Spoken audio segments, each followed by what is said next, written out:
Rome, Tuscany and Venice are usually the areas that are marked out as the highlights of a trip to Italy. But hiding right down on the heel lies Puglia, one of the country's underrated gems. While other destinations of the country have tended to steal the limelight, over the last number of years Puglia has made a push for inclusion as one of the must-see areas in this most beautiful of countries. And now, with Puglia.ie organising 5-day trips to the region, you can see it for yourself. Why is it so good? It's got everything that Italy does well wrapped up in a great little package. Food, wine, culture and superb scenery. The kicker? It's a damn sight cheaper than the more illustrious Italian destinations.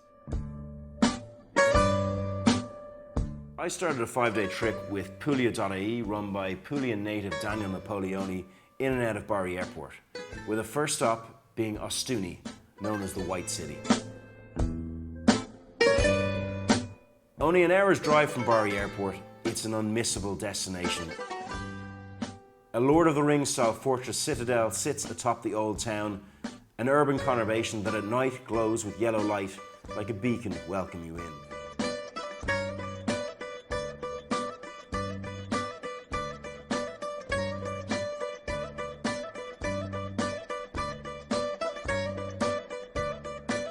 During the day, ambling around the crumbling grandeur of its labyrinthine streets is a must, taking in alleyway, restaurant, bar, cathedral and church, looking at this most amazing city.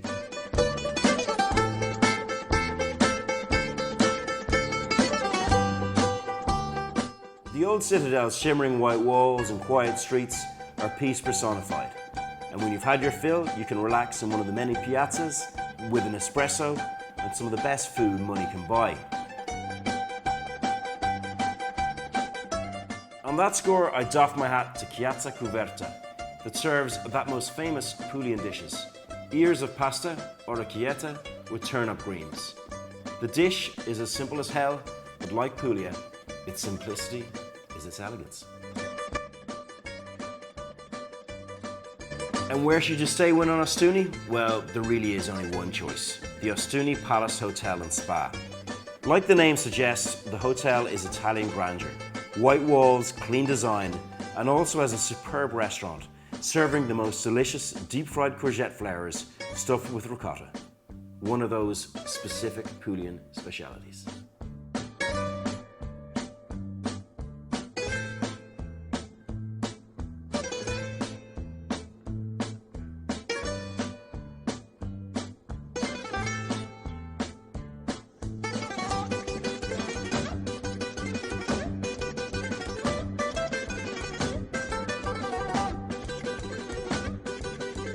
Perhaps the most famous town of the region is known for the Trulli, conical homes that dot the linear settlement that approach the town. The name? Alberobello.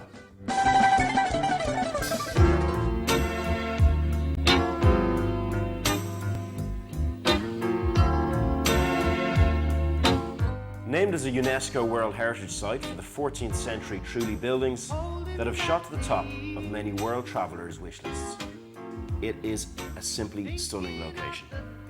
And much like Chichen Itza or other world-famous sites, you need to get there early or late in the day to get them on their own and experience their true majesty. Listen to the fear that's gone. Strangled by the wishes of fate. Hoping for the arms of nature. Get to me the sooner or later. I'll keep holding on. If you're lucky, one of the local souvenir shops will let you sneak upstairs to their balcony where you can watch the sun set over the cones and admire their architectural beauty from above. Holding back the years.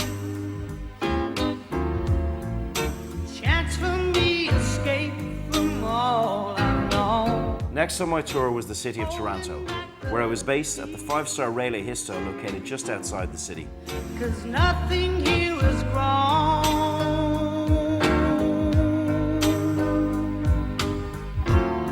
I've wasted all my tears. And if you want a hotel with wow factor, then this is it. Perched on a hilltop, looking back over the city, it resembles a Central American villa. Sun-bleached white walls and landscaped Puglian gardens encase a simply stunning hotel, with a restaurant that serves outstanding local seafood.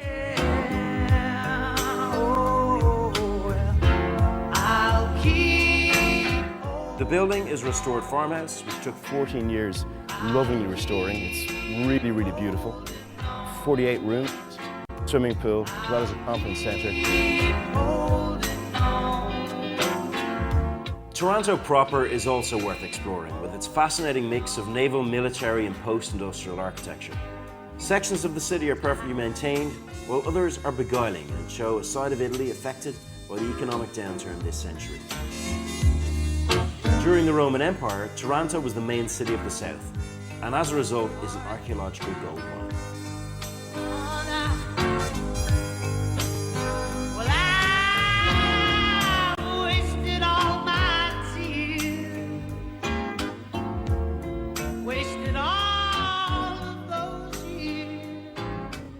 The Museo Nazionale Archeologico houses a jaw-dropping array of artifacts, ranging from war material to fully restored mosaics to perfectly preserved jewellery. Taranto, located on the Ionian Sea side of Puglia, is the main industrial city of the region and in fact one of the main industrial cities of southern Italy. But it has a different history. Back in 2 AD, it was actually the second city of the Roman Empire located in the Mediterranean. And as such, there's a fantastic collection of archaeological facts. It's a knockout museum and helps cementally place the city historically and culturally.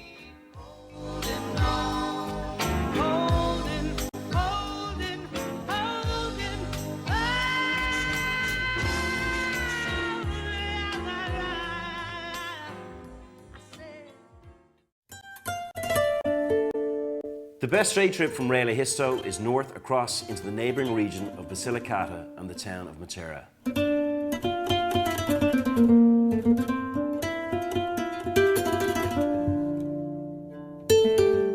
And this is a must for film buffs, as it's the location where Mel Gibson filmed The Passion of the Christ. There are guided tours of the town available to see the filming locations and the rest of the Paleolithic town, which was literally carved into the rock of the hillsides to make cave dwellings. From the town, expanded out from the ancient centre, known as the Sassi. It's unique and beautiful.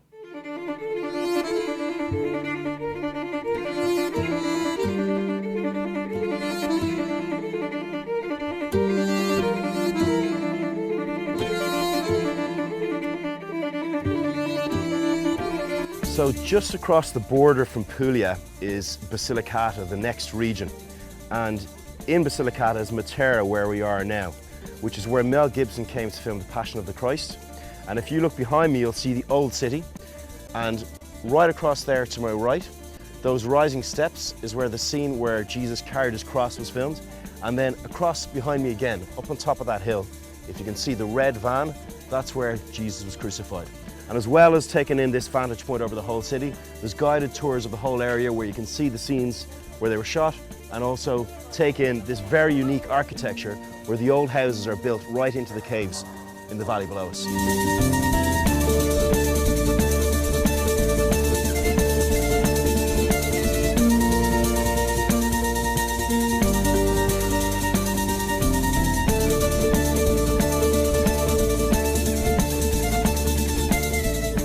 One of the best things about travel anywhere in the world is getting off the beaten track, and we have certainly done that today. We've come to the Botanic Gardens of Puglia, which are half an hour south of Lecce, and in truth they're pretty hard to find now. Road signs were few and far between, but we got here and it's well worth a visit. It's a beautiful setting, the sun is splitting the stones, and it's pretty spectacular, to be honest, to be here.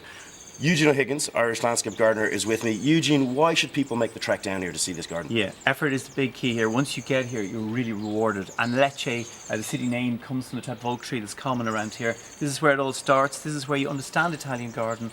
Gardeners want to understand gardens and they want to find new gardens, and the Italian one here, this style with all the traditional things you'd expect to find and more, the lavenders, the lambranthus, the yuccas, and the cacti collection that's in the conservatory here is just outstanding. The fragrances, you can take everything with you, and of course the De Medici family, the Renaissance style, disciplined Italian garden can be seen here. You've got to bring so much home with you, and the effort is the key word. Get here and immerse yourself for at least a day.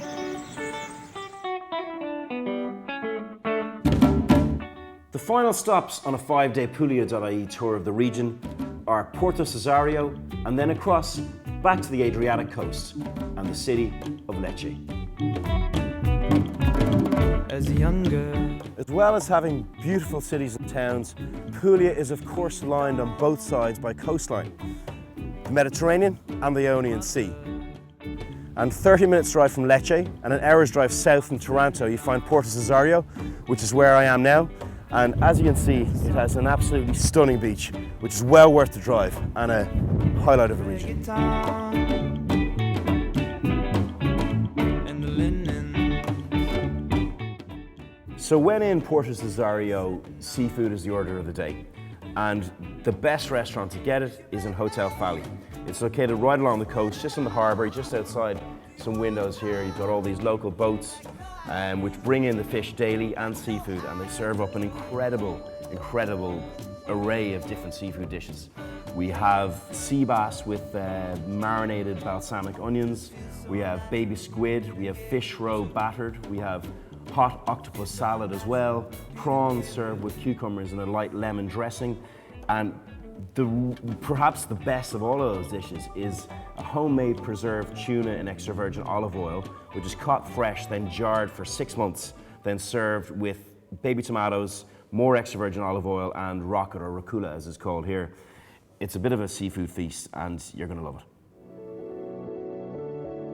I'd recommend eating dinner there before making the short drive over to the Adriatic side and Lecce, with its beautiful Baroque town centre filled with local university students that fuel the town with an energy and vitality that make it a superb place for some bar hopping in the early hours before laying your head.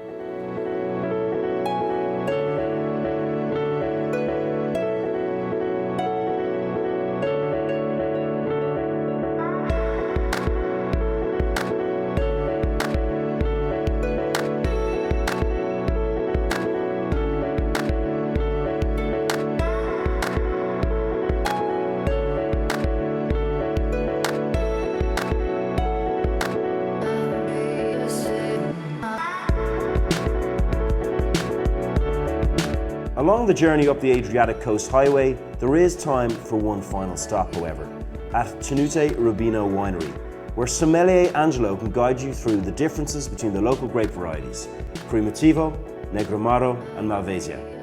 It's a tranquil way to round off the trip before returning to colder, more northern climes.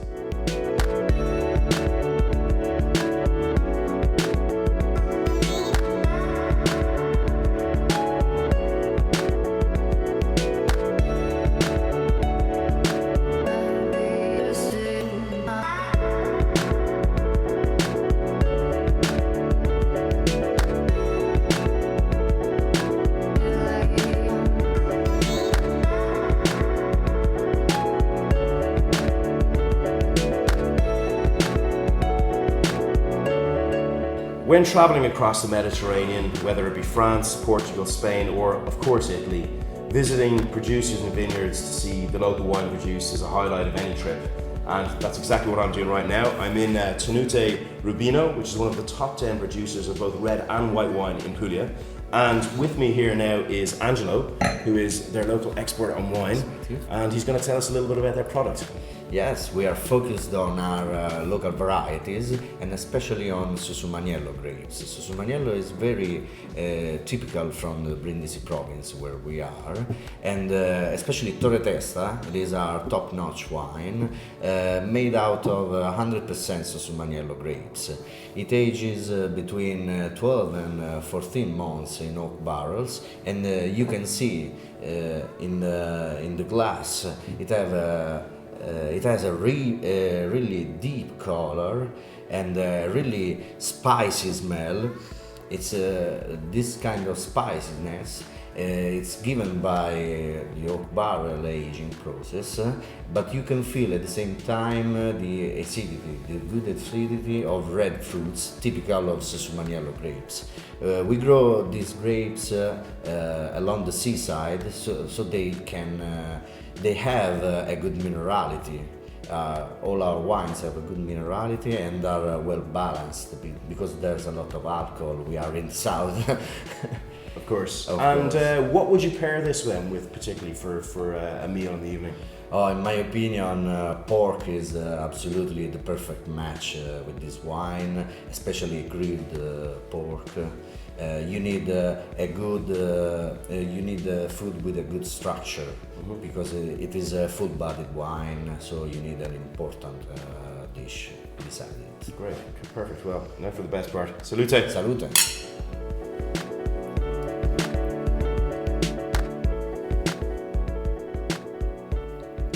Molto bene.